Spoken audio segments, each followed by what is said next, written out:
The car is all back together in one piece. All the body panels work. I got that bumper back on, and with my new radiator support, it all kind of fits. Word of advice, if you ever get a smasher front end, need to do all that, it is a pain in the butt to get everything to fit again. It's almost impossible, so definitely let a professional do it. So we need to get this car back on the road. It is really close. It runs. So the only issue I'm running into is low oil pressure, and that's been since the beginning, and I don't know what that is. So I have some suspicions. It could be a whole lot of things. I know the sensor on the back of the block is fine, so I don't really know what it is at this point. I have a suspicion that it is, I damaged something when I dropped the motor. Yes, I dropped the motor when I was trying to install it in the bay, probably about 6 inches to a foot off the ground. Fell right on the oil pan. So I think I may have damaged the pickup, the oil pickup. So I'm going to pull the oil pan off and just see what's going on. Maybe there's a clog, maybe the pickup's bent, maybe it's loose. But while I'm there, I'm just decided to make sure that this thing is good. I have a brand new oil pan from Honda, a new oil pickup from Honda. I'm just gonna switch all that stuff out. Hopefully there'll be an obvious problem, because if not, I'm just gonna switch that stuff out and hope for the best. Also, check out this Refined Movement hoodie from our new design. I'm really happy with it. I think it's a really nice hoodie, actually, from Teespring. I do like this hoodie, especially in Florida, because it's not too warm, but it is a little warm, if that makes sense. But check it out, refine-movement.com. T-shirts, hoodies, posters, stickers. We really appreciate it.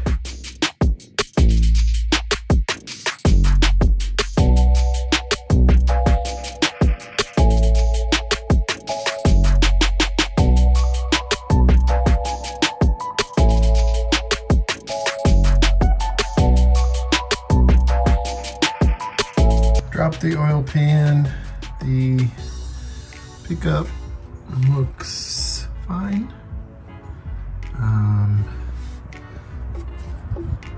Some milky sludge in the pan itself. Pulled the pan off that was on the car. I can't remember. Pretty sure this came with the motor, but you can tell when you look at my new pan that I purchased versus the old pan, you can see the hole for the pickup is very different. It's a lot bigger than the pickup itself, as you can see, and it doesn't sit quite as low as this one in the new one, and it fits the pickup much tighter. So I'm hoping that this will solve my problem, because I don't see any major issues underneath the engine. The pickup wasn't clogged. There was some white milkiness in the bottom of the oil pan, but that was some grease that bad guys used on my ported oil pump. I don't know if that was an issue. It did all come rushing out of the pickup when I pulled it off, so that is what it is. I don't really think it's an issue. They wouldn't use it. But yeah, so let's get this stuff on. Oil pan, oil pickup, it's all new, all sealed, all ready to go. Let's try it.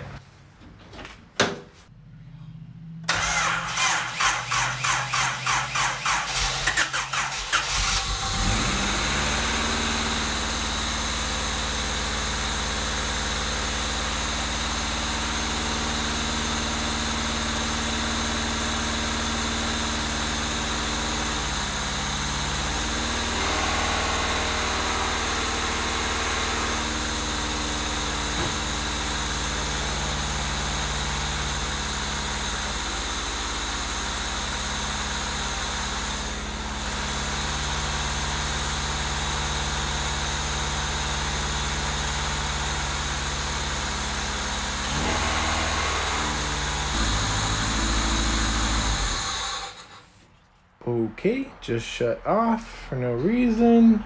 All right, so I adjusted the idle speed. That was, the screw was all the way closed, so Hopefully that will help. My wife's car is running, so we gotta hear that as well.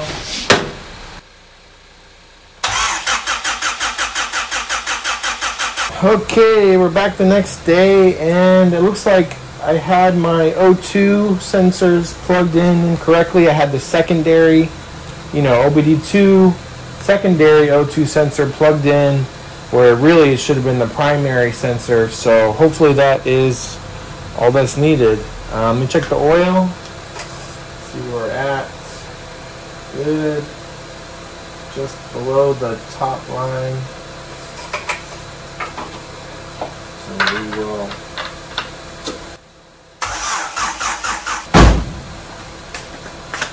really hoping that was it, but I guess not.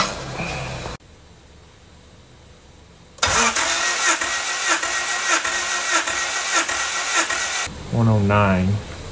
111.5 on cylinder 2. 110.5 on 3. 112. Gotta plug the wires back in here, but I checked all of the cold pressures. They're all about the same. You're supposed to warm the engine up before you check compression, so obviously I can't do that. But at least they're all running about the same pressure cold, so that's a good indication, I would say. When I pulled the spark plug wires out in the spark plugs, spark plug 1 was dry, but 2, 3, and 4 were wet with fuel. So I'm wondering if spark plug or injector number 1 is actually not working, and that could be the issue. So I switched 1 over to 2 and 2 to 1. So we'll see if it starts up now.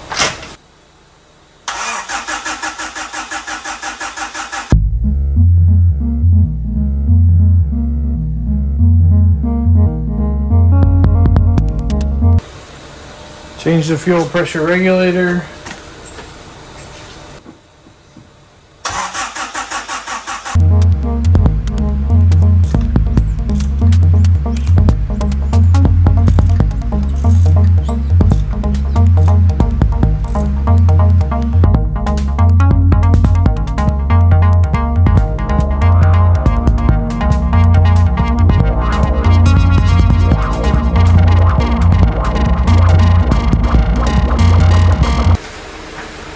Valve lash complete, loosened it.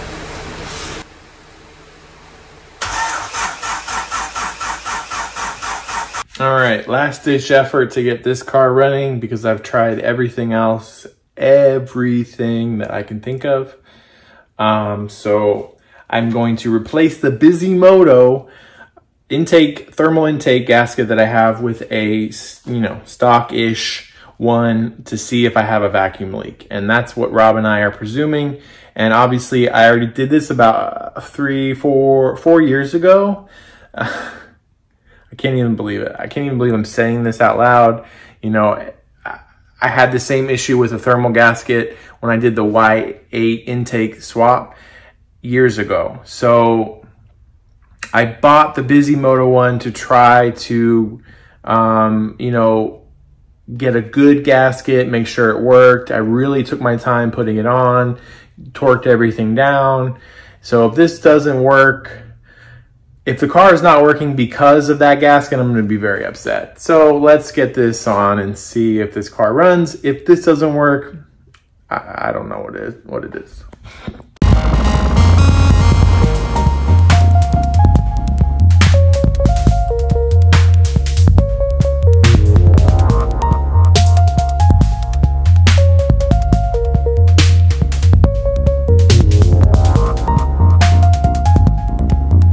New intake manifold gaskets.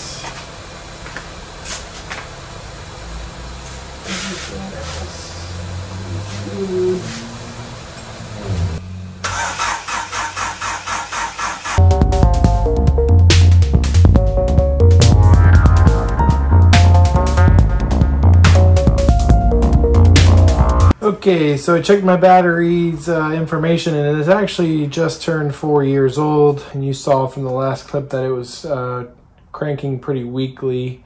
even though I was jumping it. So I actually moved the volts battery over. That battery is only about a year old. It's got more cranking amps than Civic battery ever did. So I think that's the problem. This should solve it, but who knows?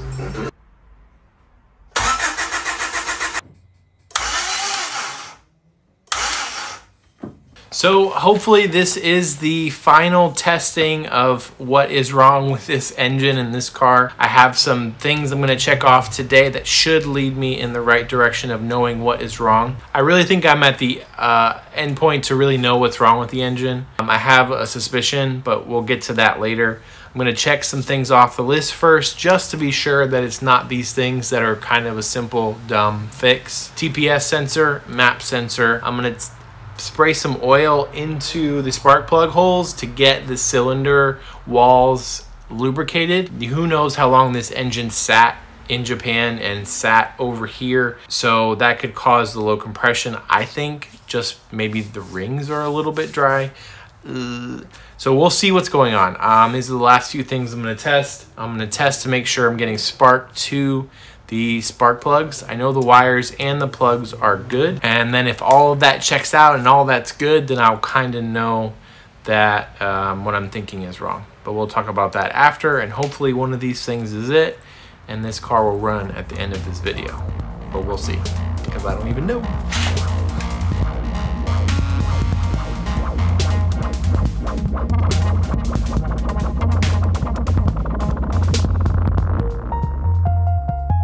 Test number one, just the sprayed oil in each cylinder to lube up the rings. Hopefully that does something. Just gonna crank it, see if it does anything, and we'll move on. I have to get in on this side because I can't fit on the other. Next up, I'm going to remove the TPS sensor harness. Let's see if that does anything. Okay, that didn't do anything. Let's plug that back up. I'm gonna remove the map. I don't know if I'm mixing up the names here. Don't really care. Pretty sure it's the map. So apparently those work. Plug that guy back in. Okay, so next up I'm going to be checking each injector by using the screwdriver trick. You put the screwdriver on the injector, crank the engine over, and then you can hear clicking from the injector if it's working. That may be a cause if one of them is faulty, so, or one of the wiring or something in the wiring is faulty. So I have my lovely assistant, my wife, cranking the car over while I do this. So here we go. Cylinder one, go ahead.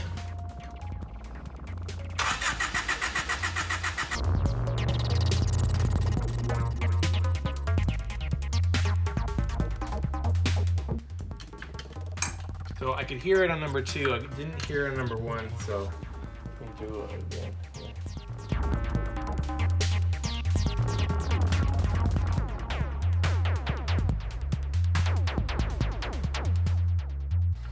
Yeah, I don't hear it on number one, so that's very interesting. Because I've switched out the injectors for, this was the original one that was in number one.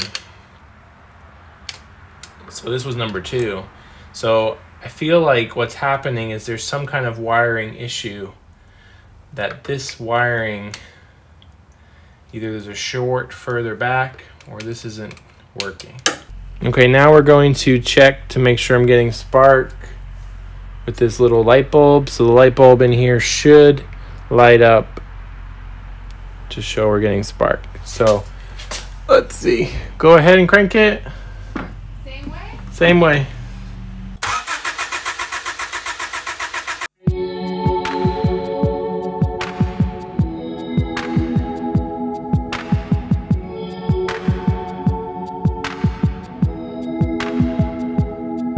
Okay guys, so that was the test. It seems like a good thing.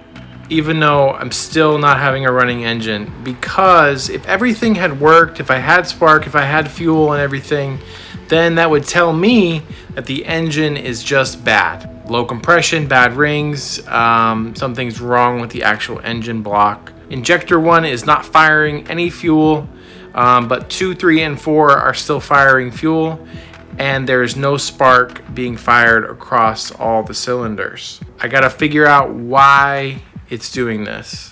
Is there a short connection somewhere? Is there something not plugged in? The car ran before. That's what makes me, I can't understand this, because the car has run, you know, for a couple minutes here and there, maybe 5 times. So I just don't understand why it won't run anymore. I tried both ECUs. I have the OBD1 and OBD2 ECUs, but they both did the same thing. I'm kind of at a loss right now, so I got to try to figure this out.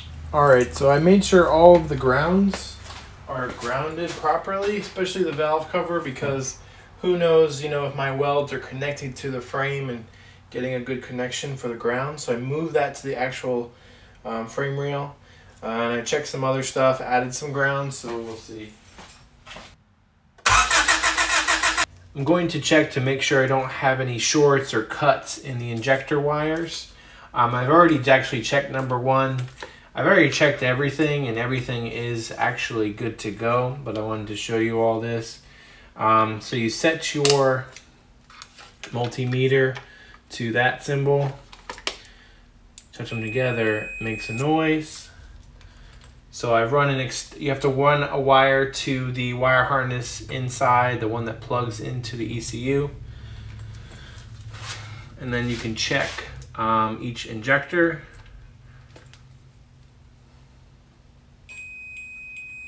So that means when it beeps that the wire is connected on both ends. And each wire has a signal wire and then a power wire on the injectors. So that's good, so I can mark that off the list, at least for the injectors. Here we have the D16A distributor. You can tell how much nicer it is in general, just from looking at the Y7 original, I think stock distributor with over 200K on it. So this one definitely is a little bit worse for wear. This one came with the motor and looks great, but the only reason I couldn't run it is because the connectors are different, as you can see. So my plan is to just swap this connector over, which looks to connect here and then here. And then hopefully the new internals on this, the newer, less used, less rusty, will just work better, and maybe that's my issue. So we'll see.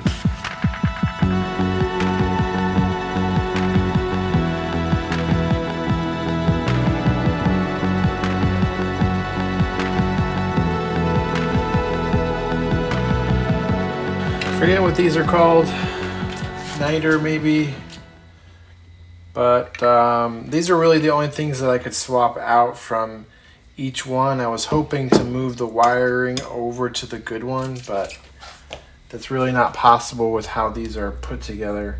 So I'm changing what I can change, and this definitely looks way better.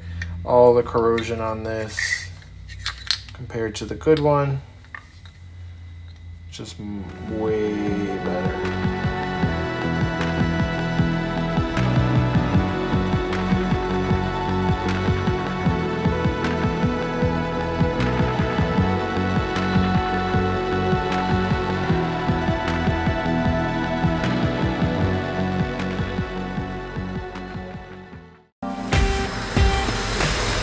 That is the sound of this engine running, and I didn't get it started up on video, but I just changed out the guts from the D16A distributor, put them into the Y7 distributor, and the car fired up almost on like the second crank.